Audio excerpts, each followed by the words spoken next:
In this chilling video, Dr. Richard Bartlett breaks down how Bill Gates' secret Ebola vaccine program is now out in the open and warns how infected Americans will shed the virus. This is truly unnerving and unbelievable. We will also show a news report from Colorado proving everything Dr. Bartlett is saying is accurate. Stay tuned for this truly frightening information. Health, paramedics, doctors, and nurses have just been vaccinated with a live Ebola vaccine. Never before have we had anyone in Denver, Colorado, or in Colorado at all vaccinated for Ebola. So this is history-making 2 months ago.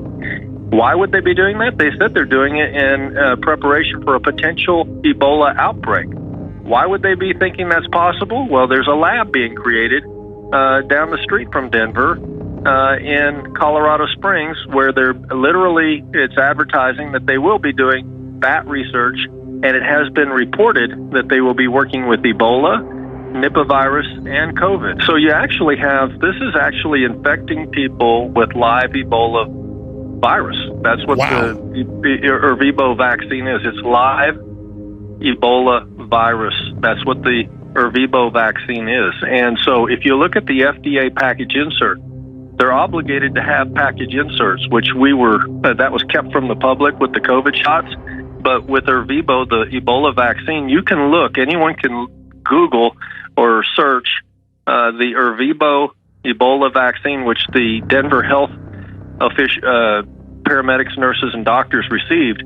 And it will tell you there's a 31% shedding rate, meaning that they have live virus that could be transmitted to their spouse, to a loved one, to a neighbor, possibly to someone that they meet in the mall that does not know that they've been exposed to live Ebola virus.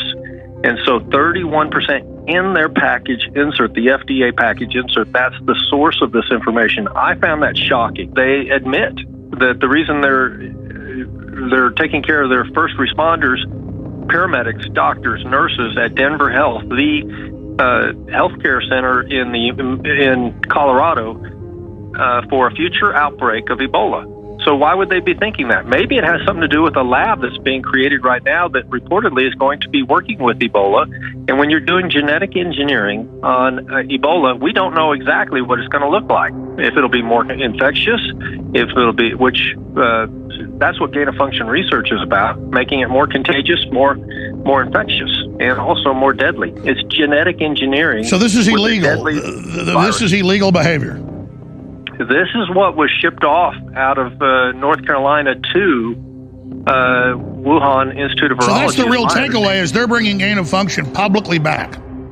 Yes, right in our face, right in the middle of the country, is my understanding. And I got to say, what could go wrong? If someone has a weakened immune system, and there's a long list of things that are causing a large segment of our community to be immune compromised, if they get a weakened Ebola live virus infection, it could be devastating to them.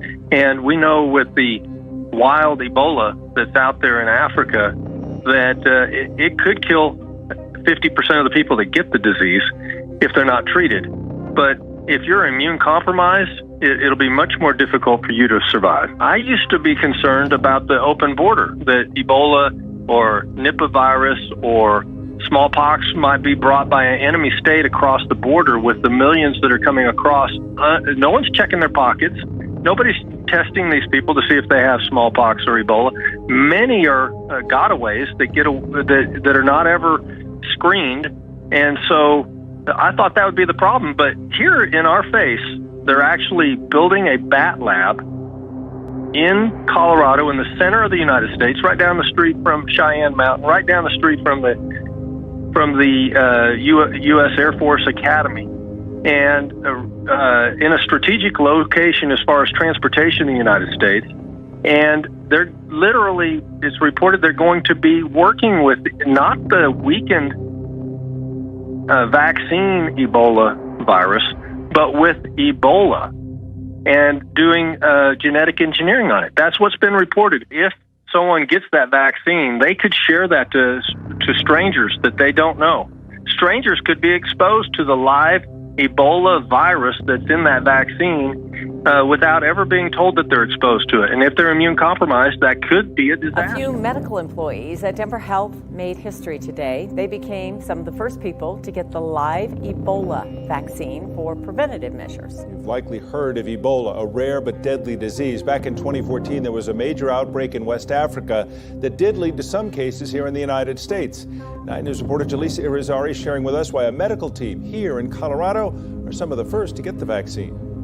Go ahead and take her back to the room where we were set up. Yeah. Okay. So much of a hospital is procedural. Hello. But nothing is routine when the doctor is the patient. And we're like fun people, right? Dr. Maria Frank is eager today to take on something Exciting. and even a little momentous. Historic. Yeah. Dr. Frank is getting the Ebola vaccine today. Little folk.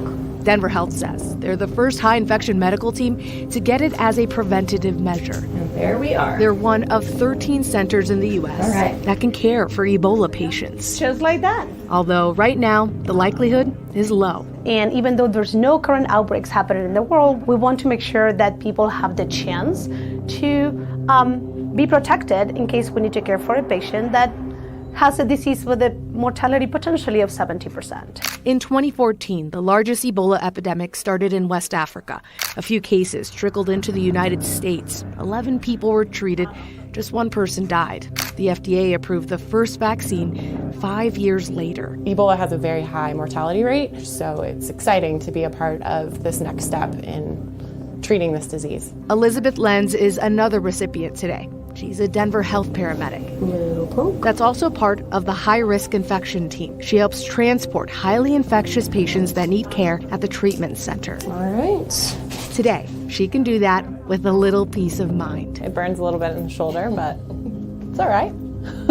Knowing she's now protected. Exactly. Lenz hopes this vaccine turns the calendar to the next era, one with more treatment and less tragedy. We're advancing and finding a way to actually prevent this.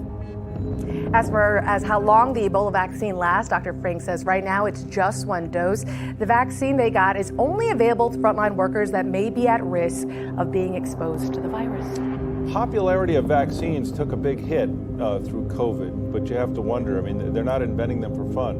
A lot of people in medicine say they work, they're important, they save lives. Exactly, and knowing that Ebola has such a high mortality rate, back in West Africa in 2014, that was brutal. Thousands were killed at that point. So knowing how high that mortality rate, they don't want to take any chances, and they want to get people protected. Hopefully, the experience with COVID has educated many people about the spread of these things, because Ebola was one of those that people are like, huh? So, yeah, and it spreads, and it is. Number one cause of polio now in Africa is the live virus vaccine virus. And so what could happen with a live Ebola virus vaccine that they have already started to use in Colorado? We can only imagine. But we need to intervene and stop this gain of function genetic engineering with deadly viruses. It's supposed to be a level 4 biosafety lab if it's going to work with Ebola. And it's been reported that that lab is supposed to be a level 2, which is not supposed to be working with Ebola. So we need to have more information. We need eyes on this. We need everybody scrutinizing what's going on with that lab right now in Colorado Springs. What level are they? Biosafety level 4, biosafety level 2? How many corners are they cutting? And should they be doing this in the United States at all? Joni Ernst, senator from Iowa, says no about this specific bioweapon lab. Like the video, share the video, subscribe for more daily news updates and mind-blowing content. Have an extraordinary day.